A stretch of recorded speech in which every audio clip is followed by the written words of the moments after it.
Bueno, queremos conversar de este y otros temas y nos acompaña directo desde la ciudad de Chicago, Julio Isamit, exministro. ¿Qué tal, Julio? Bienvenido a Llegó la Hora.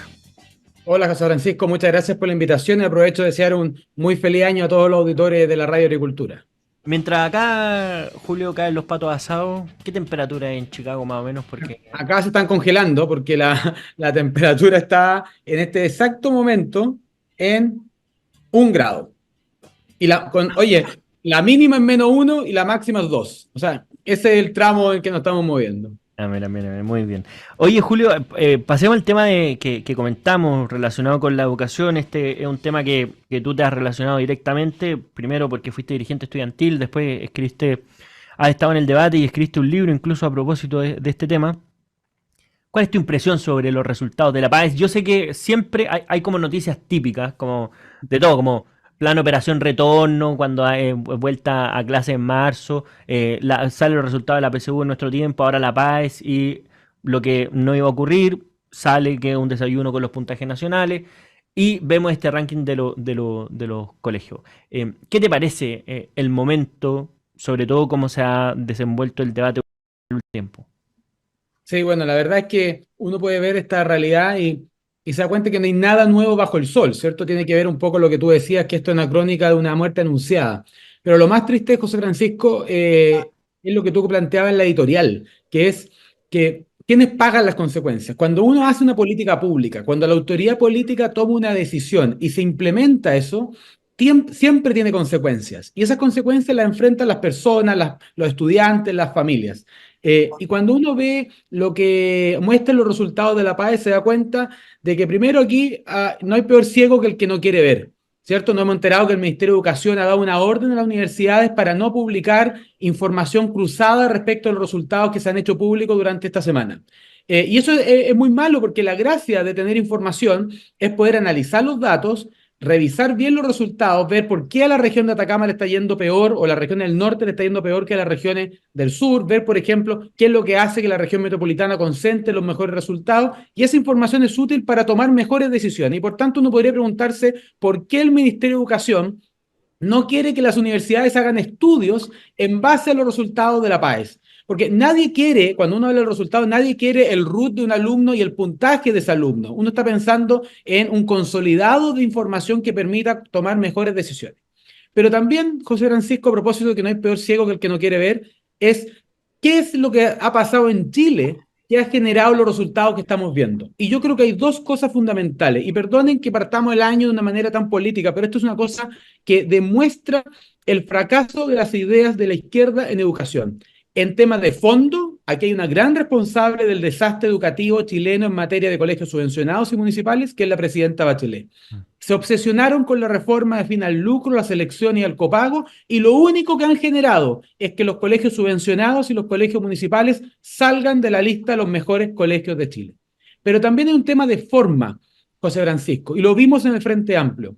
En medio de la pandemia, el Frente Amplio llegó a acusar constitucionalmente al ministro de Educación por querer volver a clases. Y hemos visto en estos resultados las consecuencias que ha tenido que los alumnos llegaran tarde a clases, que los alumnos no volvieran a los colegios cuando debieron haber vuelto. Recordemos que el gobierno pasado dimos las vacunas antes a los profesores, se priorizaron a los profesores para poder hacer clases en un ambiente protegido, en un ambiente seguro. Y aún así el Frente Amplio se opuso a que los estudiantes volvieran a los colegios. Y en el fondo, las consecuencias de esto, de una mala reforma educacional de la presidenta Bachelet, inspirada por los ideólogos del Frente Amplio, por Atria y tantos otros, y estas decisiones políticas del día a día, de no querer estudiar el resultado, de no querer que los alumnos vuelvan al colegio, de justificar la violencia en los establecimientos emblemáticos, que ha hecho que no haya ni uno emblemático en la lista de los 100 mejores colegios de Chile, son ellos los responsables de este que yo califico un desastre educacional. Porque no porque nos acostumbremos a los mismos resultados todos los años, significa que no sea un desastre.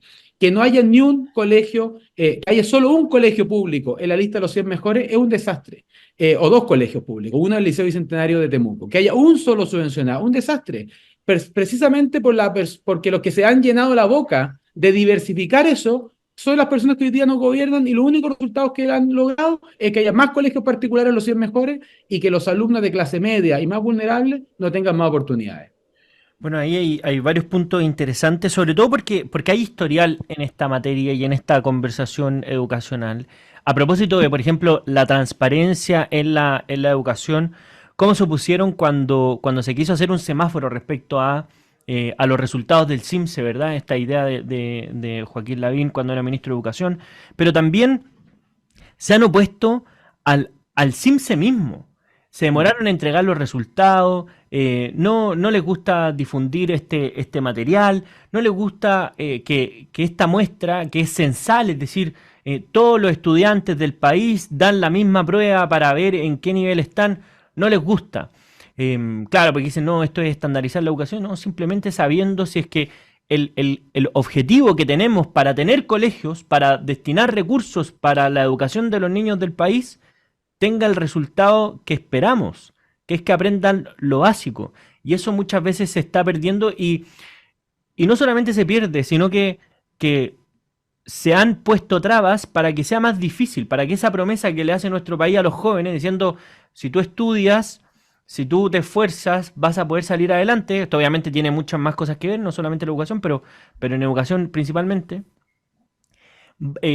Cuando esa promesa se rompe porque no es capaz de ofrecerles alternativa, esa posibilidad a los estudiantes, también se rompe el tejido social, algo que muchas veces es lo que habla la izquierda, ¿verdad? Como no, es que respecto solamente al factor económico, pero claro que rompe el tejido social si es que generamos o creamos generaciones que son frustradas porque esta promesa termina incumplida. Ahí hay un tema que obviamente va a dar mucho que hablar, nosotros vamos a seguir conversando sobre este tema, pero quería llevarte, Julio, a otro tema, que es un tema...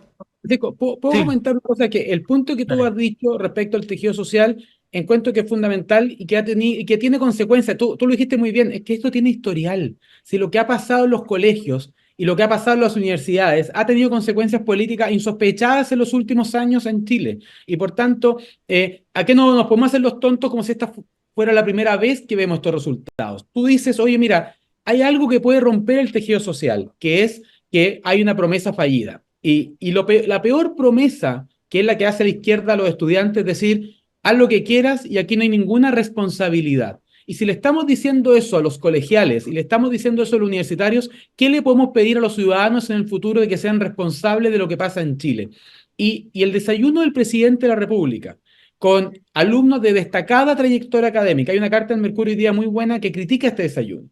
Porque ¿quién se puede oponer a de que personas que la han tenido difícil en la vida y han tenido un buen resultado sean celebrados por el presidente de la República? Por supuesto. De hecho, nosotros eso lo sabemos bien. Venimos de familia de clase media, somos los primeros en nuestra familia en ir a la universidad. Por supuesto que la hemos tenido difícil. Cuando uno estudiaba en la universidad, tenía compañeros de curso en Derecho de la Católica que eran hijos de abogados, nietos de abogados, bisnietos de abogados. Y nosotros teníamos, y si tenía una duda, se la preguntaban al papá o al hermano. Nosotros teníamos que ir a la biblioteca y estudiar más rato para poder responder esa pregunta. Bueno, ¿quién se puede oponer a que se destaquen esos alumnos? Por supuesto que sí. Pero eso no puede llevar, José Francisco, a obviar, a esconder, a dejar de lado a todos los otros estudiantes que tuvieron el mismo puntaje, que quizás no venían de una comuna muy rural, muy distante, pero eso también rompe el tejido social, porque le estás diciendo a gente que su esfuerzo no valió la pena, o que su esfuerzo es menor, que su mérito es menor. Cuando no es así, y lo digo porque acá en Estados Unidos hay precisamente esa discusión respecto a la selección de universidades, cuando permiten que alumnos con menores puntajes entren a la universidad por distintas razones históricas, culturales, raciales, y eso te va generando un quiebre social cuya mayor expresión, en términos ya llevados para arriba, es la división radical que hay en términos de la elección presidencial. Hay un montón de gente que apoya al presidente Biden y que odia al presidente Trump. Hay un montón de gente que apoya a Trump y odia al presidente Biden. ¿Y por qué? Porque se han generado dos Estados Unidos, ¿cierto? Regiones totalmente distintas. Ojo que en Chile está pasando lo mismo. Le estamos diciendo a gente que su esfuerzo no vale, que si se sacó la mugre para estudiar, que si fue preuniversitario, que estudió todos los sábados y sacó un puntaje perfecto, no es digno que el presidente de la República le diga felicitaciones, porque solo nos vamos a concentrar en este otro, que es muy meritorio, muy valioso y hay que destacarlo. Y por eso yo creo que hay que destacar todos los buenos resultados. Hay que felicitar a todos los buenos estudiantes y no obsesionarnos con un relato a veces acomodaticio políticamente hablando.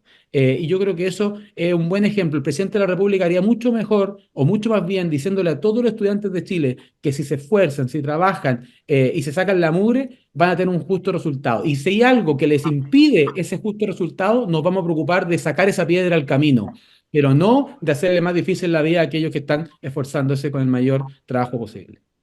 No, pues, es que ahí además lo que el argumento soterrado, y lo señalaste tú también, es que creen que ese resultado no es merecido, Claro. que es fruto de una injusticia, que es contra alguien. Mm.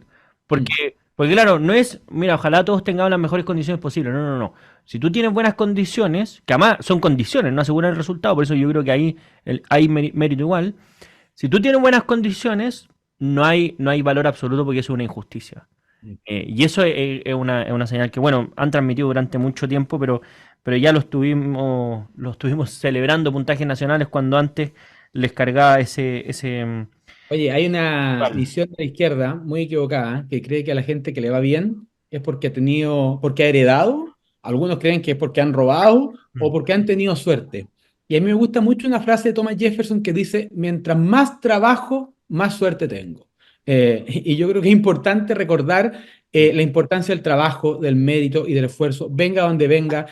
¿Hay condiciones que te hacen el camino más fácil? Sí. ¿Hay condiciones que te hacen la vida más difícil? Sí. Lo importante es cómo tú enfrentas esa situación, cómo tú enfrentas esa realidad, porque si no le están diciendo una promesa falsa a los estudiantes, que solo es ver tus condiciones y que da lo mismo tu esfuerzo porque te vamos a ayudar a llegar al fin, como si todo esto fuera a subirse a una locomotora nomás y que te lleva para otro lado. No, la vida es esfuerzo, es trabajo, es sacrificio, y eso es lo que uno aprende de sus padres. El problema está que, por un lado, tú tienes a tus papás enseñándote una cosa y tienes a las autoridades políticas del país enseñándote otra cosa. Y entre esa visión que le dice la gente, vas a tener un resultado independiente de tu esfuerzo, independiente de levantarse temprano, independiente de trabajar, yo prefiero quedarme con la visión de miles de familias chilenas que dicen, yo quiero que tú seas más que yo, trabajo todos los días para que tú puedas estudiar, y creo que eso es mucho más pedagógico que lo que a veces alguna autoridad hace.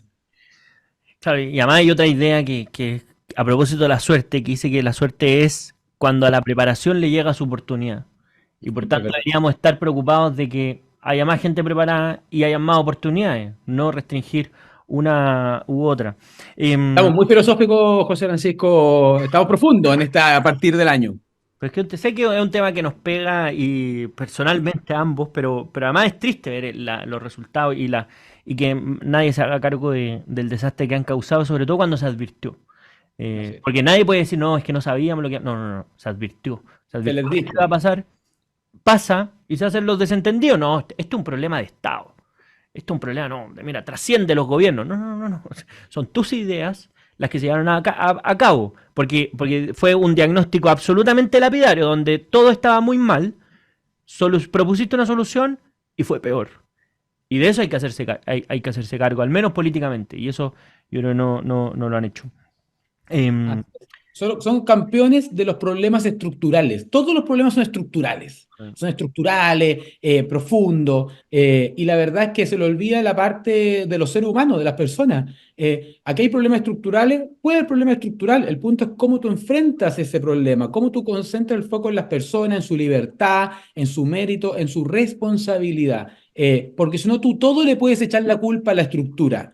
Oye, mira, es que hay unos jóvenes, como decía el presidente Boric, a las personas que indultó, jóvenes idealistas, que la estructura lo llevó a saquear un supermercado. No, no, no, no. Hay miles de jóvenes en las mismas condiciones de vulnerabilidad que ese muchacho y no saqueó un supermercado. Y no podemos permitir que humillen a un montón de personas jóvenes, vulnerables, y que lo pongan al mismo nivel que al otro. No, en esa situación alguien tomó una decisión. Uno prefirió tirar una piedra, prefirió quemar una estación del metro, prefirió saquear un supermercado. Y al lado tenía cientos o miles de vecinos que estaban en las mismas circunstancias y no lo hicieron. Y lo que nosotros tenemos que hacer es apoyar a esos miles de familias que quieren educar a sus hijos en esa cultura de libertad y responsabilidad, a gente que quiere sacarlos de la garra del narcotráfico y no que simplemente dice, no, aquí hay un problema estructural, el problema distante. Y yo creo que en el fondo, y con esto termino porque si no, uno de este tema nos llega al fondo del alma y podemos estar hablando todo el rato, es que no conocen la realidad. Hay un elitismo en esta visión de problemas estructurales que debe ser porque, de gente que mira los problemas del mundo desde arriba. y que no conoce la realidad desde abajo, como cuando un candidato presidencial o precandidato Andrés Velasco decía, cada vez que voy a la universidad me aplauden cuando digo que quiero legalizar las drogas. Y nosotros en una comida con José Francisco le dijimos, bueno, vaya a las poblaciones y dígale eso a una mamá que no quiere que a su hijo le vendan la droga con boleta, quiere que su hijo no esté en la droga, quiere que su hijo no tenga trato con el narcotráfico, que no quiere verlos. Es un papá que está dispuesto a endeudarse a 36 cuotas para comprar una tele y un PlayStation para que el cabro no esté en la calle. En cambio, hay otros que en un auditorio de una universidad, en las comodidades, de mirando de arriba para abajo, dicen, mira, legalicemos todas las drogas. ¡Ah! Ovación. Preguntémosle a los papás qué quieren. Preguntémosle a esa familia que conoce el drama de la droga. Que la droga no es solamente algo el día sábado para relajarse con amigos, sino que es un drama moral, es un drama social. Bueno, ese elitismo es el que nos tiene como nos tiene. Todo es problema estructural. Yo vi un tuit de José Francisco ahora que decía, siempre hay un tuit. En la sección del siempre hay un tuit del presidente Boric, le criticaban a propósito del tema de educación y él decía, la gratuidad que combate la segregación, que tiene que ver con la calidad. Y nosotros lo que nos hemos dado cuenta es que la gratuidad no ha mejorado la calidad de ninguna de nuestras universidades. Y por el contrario, las universidades se critican de que con la plata de la gratuidad no les alcanza para mantener el estándar de excelencia académica de muchas de nuestras universidades. Bueno, pero ¿qué importa? Si ellos ya decidieron que el problema era el tema de la gratuidad y no la calidad. Y los que hemos puesto el acento en la calidad, tenemos que seguir dando esa batalla. No hay batallas perdidas. Y aquí un llamado a la centroderecha, José Francisco, a republicanos, a Chile Vamos. No dejemos pasar esto. El hecho que hayamos perdido la reforma educacional de Bachelet no significa que sea una batalla completamente perdida. Hay que volver a darla para que las familias recuperen libertad, para que las familias puedan elegir el colegio de sus hijos, para que las familias puedan apoyar la educación de sus hijos. Recordemos que Bachelet puso una ley que le prohíbe a los padres aportar recursos para mejorar la calidad de la educación de sus hijos. Entonces, bueno, así suma y sigue. Vamos a estar recordando el desastre educacional de Bachelet y del Frente Amplio permanentemente, pero no es algo que hay que dar por zanjado, sino al contrario, creo que es una batalla que vale la pena recuperar por las familias y por la oportunidad futura de los jóvenes. Es un muy buen punto. Y Julio, para ir terminando, lamentablemente se nos está yendo el tiempo, pero ¿qué hacer cuando estos diagnósticos, cuando estas soluciones propuestas terminan no calzando y no resultando? Porque claro, asientan un diagnóstico, dicen ya, mira, en nuestra educación estamos en el sistema más segregado del mundo, que a mi juicio venía subiendo, en la prueba PISA lo demuestra en todos los niveles. Dijeron, no, no, no, esto es inaceptable, hacemos una transformación para bajar los patines, de los patines a los estudiantes y a las familias que van a colegios subvencionados. Lo hacemos, invertimos un montón de plata en eso, no mejora un punto la calidad, al contrario, se estancó y, no ha mejorado, no ha mejorado las cosas que presuntamente iban a decir, ¿verdad? Estaba toda esta idea del efecto par, que eliminando la selección iba a haber un nuevo orden virtuoso donde ese alumno que no va a un liceo emblemático tira para arriba a todos los demás estudiantes. Claro, como obviamente eso no ocurre porque no funciona así el efecto par. Yo creo que de las estafas piramidales más caras que hemos tenido en Chile. Y claro, y después todos se lavan las manos. Se lavan las manos. Y vemos a la protagonista de esto, a la expresidenta Bachelet, ahí en la franja, pontificando respecto a lo que debe ser nuestro país. ¿Cómo responder frente a eso que además es muy común y cada vez más común porque estamos viendo las consecuencias de estos macrodiagnósticos que hacían? O sea, creo que hay varios medios para enfrentarlo. Yo creo que ese es el gran problema de la política chilena hoy día, que es una política sin responsabilidad. Cuando un país crece sin responsabilidad, o sea, cuando tú llegas a cargos políticos sin responsabilidad, cuando cometes errores y no hay responsabilidad, José Francisco, podemos hacer un listado de 500 de estos ejemplos. O sea, el presidente Boric, cuando fue diputado, fue un irresponsable político de marca mayor. Y por tanto, ahora un poco cosecha lo que sembró, ¿cierto? O sea, lo pasa mal como presidente de la República por las irresponsabilidades del Boric diputado, de la Vallejo diputado, de Jackson diputado. El ministro Montes, por ejemplo, está a cargo de un ministerio donde le han robado plata por todos lados, donde o él es responsable de lo que pasó por no haber vigilado o lo hicieron tonto por todos lados. Bueno, pero sigue ministro. Entonces, una cultura de irresponsabilidad, ¿cierto? Y en esto hay que hacer responsable a las personas que nos dijeron que iban a hacer esta reforma, que la implementaron y que hoy día se pasean como Pedro por su casa. Tenemos a Nicolás Aguirre en directorio de empresa, pontificando en el diario, a la presidenta Bachelet que se rodea la franja con una niña del Liceo 1, y le quiero decir que el Liceo 1 ya no está en los colegios emblemáticos, ya no está en los mejores colegios de Chile por culpa de su mal gobierno. Y esa falta de responsabilidad yo creo que tiene consecuencias tremendamente graves. Por tanto, los ciudadanos tenemos que hacer responsables a las personas que han tomado estas malas decisiones. Y la mejor manera de ser responsable es con nuestro voto a la hora de las elecciones. Y también yo creo que en el plano de las ideas también tenemos que hacer responsables a aquellos ideólogos que sentados con una planilla Excel se pusieron a planificar la vida de los demás. Y yo creo que nosotros tenemos que huir de esos mesías que vienen a pontificar al mundo lo que hay que hacer. Yo una vez en un debate con Fernando Atria en el Colegio San Ignacio del Bosque, estábamos discutiendo esto y le preguntamos dónde tenía él a sus hijos. Y los tenía en colegios particulares pagados carísimos. ¿Pero por qué no lo ponen en un colegio municipal para el efecto par? O sea, para poder tirar a cabros para arriba. Y él dijo, es que no se hace políticas públicas con los hijos. Error o corrección. Él hace políticas públicas con los hijos de los demás.